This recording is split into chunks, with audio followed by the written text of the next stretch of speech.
So, the book of James. Almost 6 months to the day after launching into this investigation and exposition of this wonderful little pastoral epistle we call James, written by the younger brother of Jesus to the church of his day. Its relevance, importance, and instruction for us as contemporary followers of Christ, we're drawing to a close. So 6 months, we've been kind of living in and out of this book, hearing what James has to say to the early church, and how that so applies to us as contemporary followers of Jesus. And today is the last sermon. We'll be looking at verses 19 and 20. And I feel what it's like is like we've journeyed with a seasoned campaigner who's not held back at all in expressing to us the truths of living as those who would call Jesus their Lord. I think those of us who've been around for many of these sermons can probably recall time and again almost being smacked on the side of the head in a realization of the importance of some things. Some things we do understand and other things we've perhaps let slide or aren't so conscious of. It's like this seasoned campaigner, the seasoned orienteer has walked with us and said, this is important. This is something you need to take note of. Beware of that. Be sure you do that. And he's not held back in expressing the truths of what it is to live as those who would follow Jesus. He's as if he's looked us right in the eye and told us exactly what the people of God should live like, and how we so often, unfortunately, stray from that reality. In fact, in the 6 months that we have taken to journey through this epistle, I would suggest that our community has lived out the very dimensions of the warnings and exhortations to a certain way of living, and the destructive results of not being obedient to such instructions. It really does feel to me, as one of the elders of X1, that as we've worked through this book, it's almost as if on a sort of parallel journey, the life of the church has been working through the effects of the tongue, the effects of the work of the devil as he prowls, the effects of not confessing sin, the effects of loving the poor and being called to love the poor. And it's almost like we've journeyed to this campaigner, and actually in our reality as a church, we've lived out much of what James says is true about being the people of God. And I wonder if I can approach this final sermon in the book of James in a somewhat similar way to my sermon of 2 weeks ago. In that, I want to kind of get engaged in some aerial warfare and some ground warfare. A wonderful young preacher, a man called Matt Chandler, and I think he's borrowing from another thinker, says that when we preach the gospel, when we live out what it is to be the church and speak the truths of being the people of God and the truths of what it is to follow Jesus, we need to engage in both aerial warfare and ground warfare.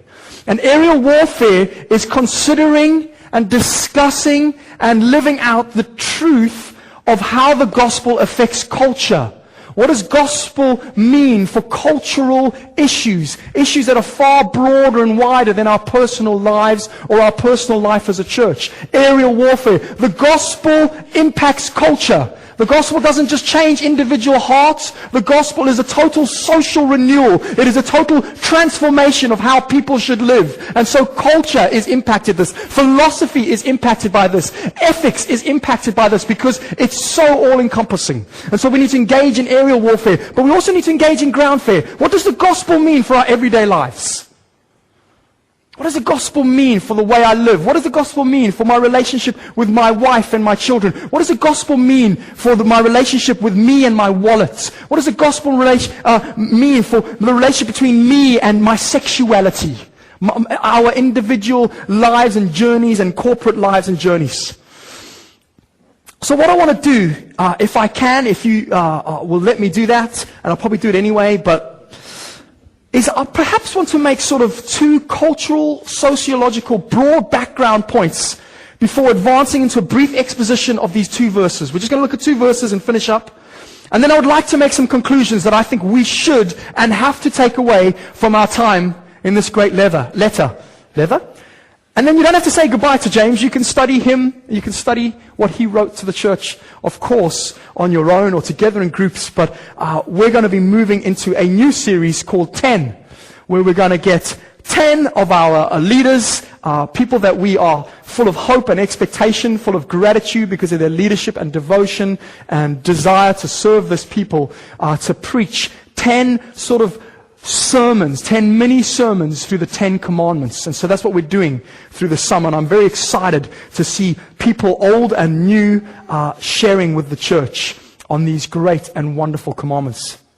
So, I don't even know what the first slide is, so let's move to that one. A community living truth. Let's read the passage together, shall we? I'm reading from the English Standard Version. My brothers, Adelphoi, my dear brothers and sisters, if anyone among you wanders from the truth and someone brings him back, let him know that whoever brings back a sinner from his wandering will save his soul from death and will cover a multitude of sins. I want to start by focusing on a broad cultural background that I think is revealed even in these verses in the next slide. I want us to, next slide, look at dethroning Descartes' dualism. Here in these verses are two little phrases that again expose the worldview held by James. James believed a certain way. James understood the world a certain way that differs so greatly from that in which we are immersed as a community of God's people in 21st century Watford. The culture we're trying to engage with the gospel is so very different to the culture of our first century Palestine or first century Roman Empire. And the first of these phrases is this phrase, wanders from the truth. Wanders from the truth. Who here knows our dear friend René Descartes? Anyone heard of this man? I think, therefore, I am.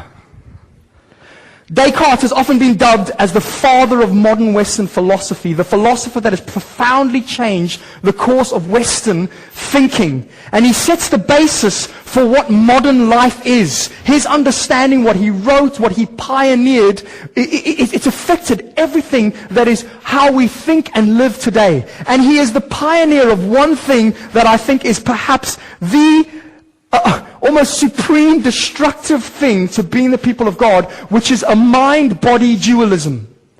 He pioneered this idea that the mind is an immaterial something totally disconnected to and yet governing the material body. And of course, when you declare, I think, therefore I am, what is it that is important? The mind. The body or how you live can be in total opposition to what the mind believes. He is the one that pioneers this dualism. And I know right now you're going, what has this to do with James chapter 5? Precisely this. In this phrase, wanders from the truth, we see what we see repeatedly in the scriptures, that truth is pictured as a way, a path, a lifestyle, a way of being, and not some intellectual assimilation. Truth is not something you can believe with your mind and not live out with your life. Descartes has made an opportunity for us to think that we can, that you can believe something in here, that truth can be an intellectual assimilation. I believe 1 + 1 = 2, and that's somewhere internally, but it has no reality for who I am and how I live. But here we see in these words, wanders from the truth. We see something that the Bible writers, James, would understand, that you believe truth in living it. This is going to be so hard to make a point on, but I'm praying and hoping that this would actually rock some of our thinking and living almost completely. It's hard to do in one sermon, but for James, you don't believe something in here or in here. You believe it. You don't believe something in here or somewhere in, you believe it. You live out belief. There is no disconnection. He didn't live in that world. He couldn't understand someone believing in the truth of Jesus and then having a sexual lifestyle totally opposed to that and saying the two things are true. He would go, no, your belief in Jesus is your sexuality. It is how you live. Living in a world defined by this Cartesian dualism enables us to believe that someone can believe something at a mind or heart level, and yet this can have no effect on your life, your daily embodied existence. So I can believe this or that because I believe it's somewhere deep inside who I am, in this mind part of who I am, but it has no way of living itself out in my life.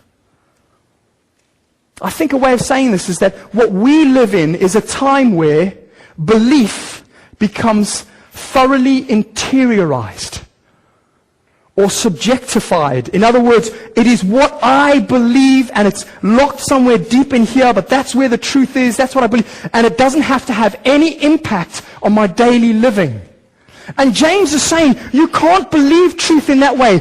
Guys, I don't understand truth like that. It is a way of truth. It is a path. It is a lifestyle. It is not something you think or understand somewhere deep inside, but that has no effect on your life. It is your life.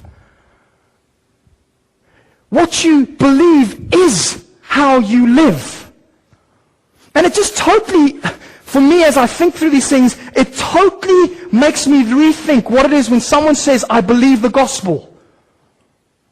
What I think that has come to mean is something emotionally or something intellectually has registered. I internalize that, but my life is no different. James would say that's not belief.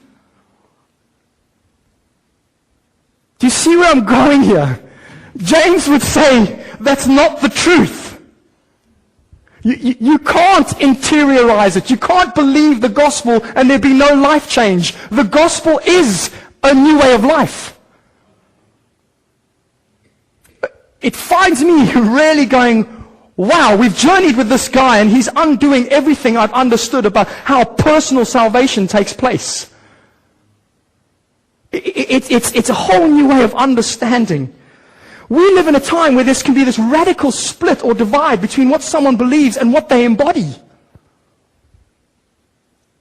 Perhaps now you can start to grasp why so much of the book of James has been so hard for us to assimilate to our understanding of belief in the gospel. We believe that you believe just by sort of going, that really reckons with me this morning. I'm going to take that in and invite Jesus in and give my heart to him. My life will not change, but my heart believes in him. I believe that's true. And James would say, no, the gospel isn't something you do that with. The gospel is a way of truth. It is a way you live. It's how every moment of your life is affected. It's how you see things. It's how you live things. It's how you do things. It's how you be, not what you think or feel deep inside. It's a whole thing. He couldn't even understand the divide we make. He couldn't imagine people sitting down and going, I believe this, but I live this. He would go, then you don't believe it.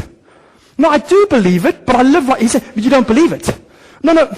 For me, truth is something I've understood, interiorized, and say it's true for me. He's saying, no, truth is a way of life. It's how you live. So much of what he says just changes things.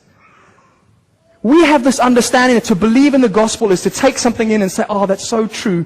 James' belief in the gospel is that the whole body or the whole person lives something out. It is an embodied reality. Suddenly it becomes clear why he can go on and on about the tongue. It suddenly becomes clear why he can go, if you believe the gospel, it is in your tongue. Because it's not something you believe, it's something you live. It's a way of life. And so suddenly you go think, man, this is not a knowing thing for James, this is a doing thing. Christianity is not a knowing thing, my friends. Christianity is a doing thing. And so the challenge is laid down for me and for you. Are you being a Christian? I'm not asking if you believe the gospel. I'm asking you, are you living the gospel? James would ask us, are you walking the path of truth? He wouldn't ask us, do you believe it, but you're walking over here. He'd say that's an impossibility. He would say, are you walking the path of truth? Does your life embody, does your life live out the truth of the gospel?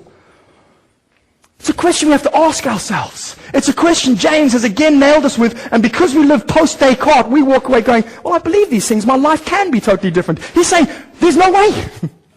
You don't believe it if your life doesn't look like it, because it isn't to believe here, it's to believe with this. So that little phrase just undoes something that I think we really need to think through. And there's another phrase that undoes something else, another sort of air warfare type thing, and that's the next slide. Individualism's irksome infiltration. Ooh, he's rhymed all the I's.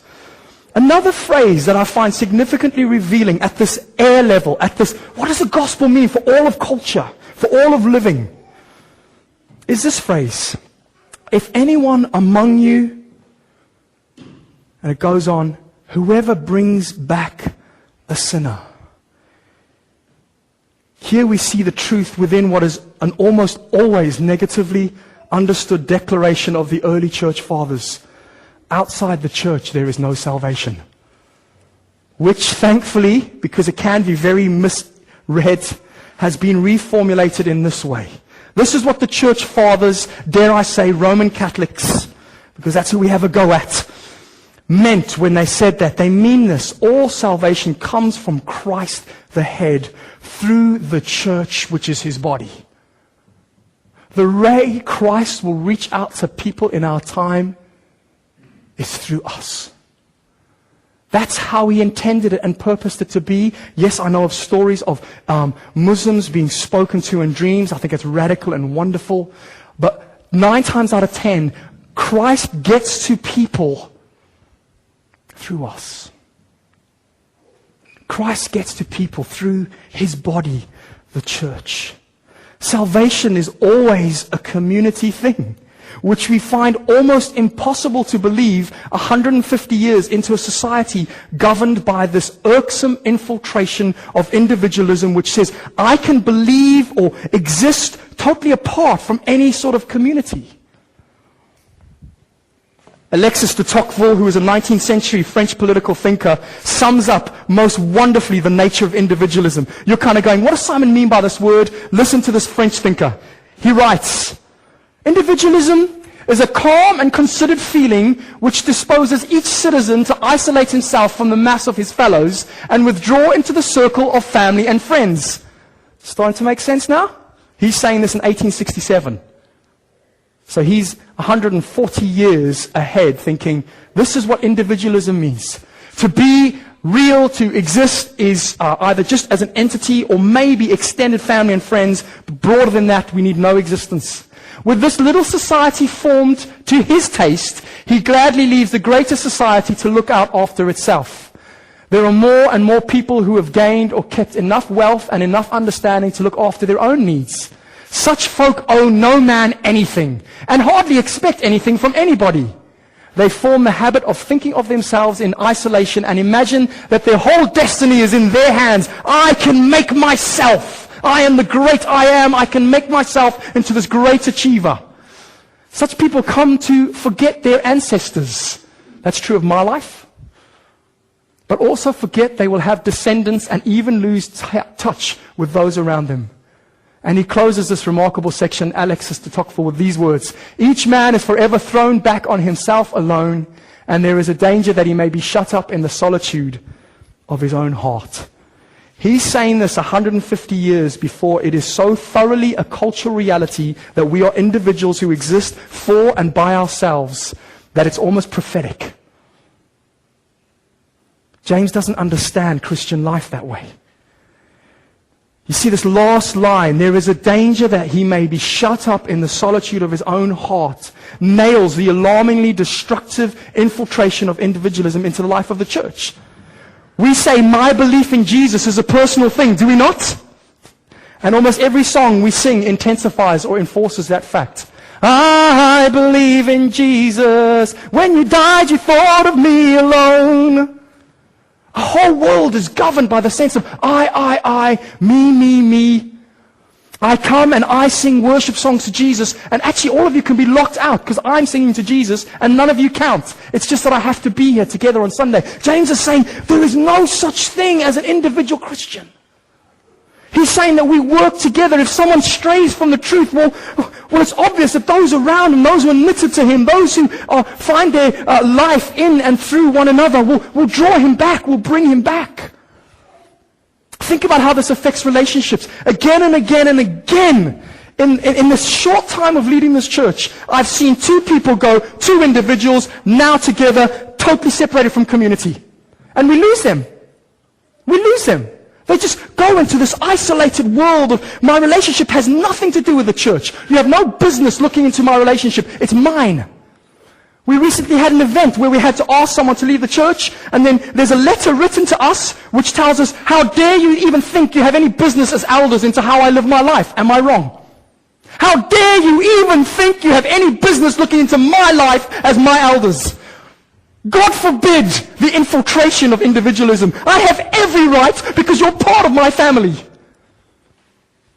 That's the only way James understands it. Think about marriage. Marriage becomes this isolated, almost apocalyptic set of, we love each other, and when we fall out of love, there's nothing around us because we went to this little island together and bang, it all falls apart.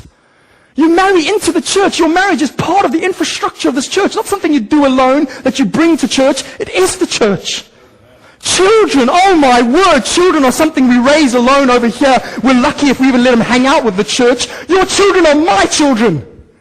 My children are your children. I hope you're looking out for my 3 children every day. I hope you care. I hope you pray for them. I hope you pray as mad for Macy James as I pray for Macy James, because he's your kid. And your kids are my kids. And I want to make sure they know Jesus. I want to make sure they're protected from the disasters that could face them, because I care for them. I love them. They're my kids. Let me see them. Let me love them. But no, we don't. We go, I'm an individual. I will raise my kids my way. I will have my marriage my way. I will have my relationship my way. And people just fall off and break away, and they just fall away from faith. Because they're trying to fight alone, something which is not meant to be done alone.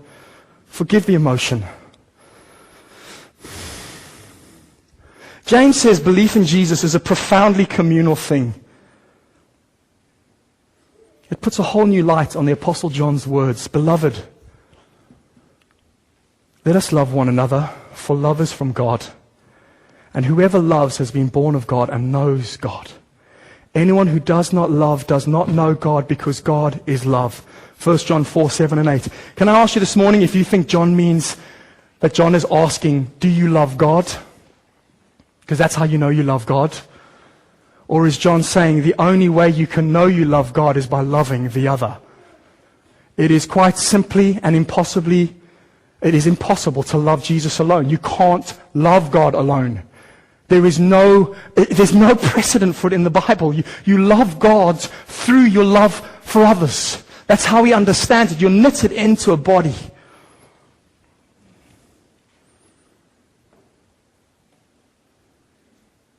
How are you living that out? Has James just bugged you a lot? Has James just made you mad? Because again and again and again he goes on about the fact that you are not alone. You are not an island. You are knitted into a community by the very nature of becoming a believer in Jesus Christ.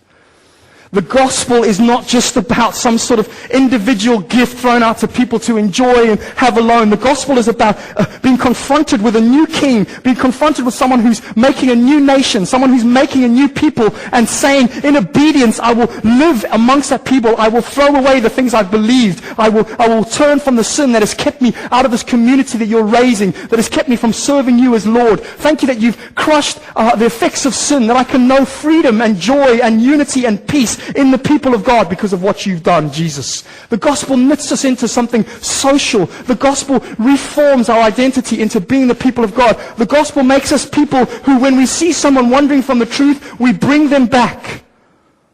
When we see someone wandering, we want to cover over a multitude of sins and bring them back, because I'm not going, wow, Esther seems to be having a bad day today, but that's her gig. She's come to church on her own and she didn't even ask for a lift. So it doesn't fuss me. No.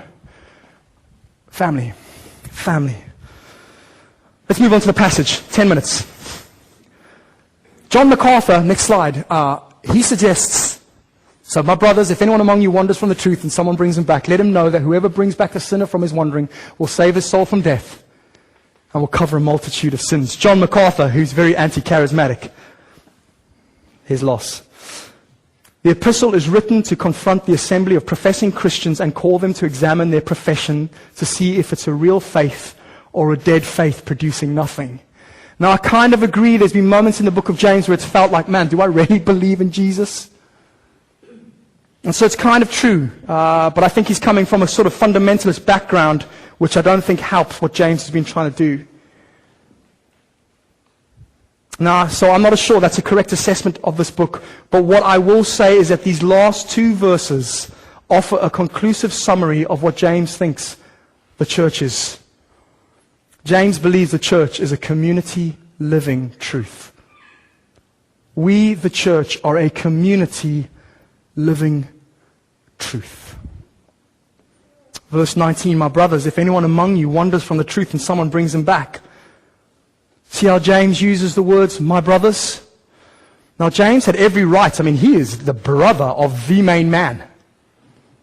Now, if anyone had a right to be called pastor, somehow devoid of any relationship with the people, kind of separated as some great leader of God's church, well, James had that right. But James goes, and the Greek word is a loving, my brothers and sisters, those to whom I'm united and who I care for. You see, the church is a community living truth. And then he says, we live truth. Truth is something you walk. It's not just something you submit with your mind to, you submit with your whole life. And so he talks about this wandering from truth. He talks about the fact that you don't just submit with your mind. And he said it again and again, hasn't he? Look at James 1, verse 22, right at the outset of the book. He says, be doers of the word and not hearers only, deceiving yourselves. He said there is no such Christian who hears lots of truth but doesn't live it out. You're not a Christian, you're someone who thinks you are. You may be wandering from the truth. You can't say you believe in Jesus and live certain ways and have certain relationships. You can't. He says it's not possible. You can sin and fall into those things. That's precisely what this passage is about. But to actually believe you're a Christian and purposely embody something else, he says, you're not a doer of the word.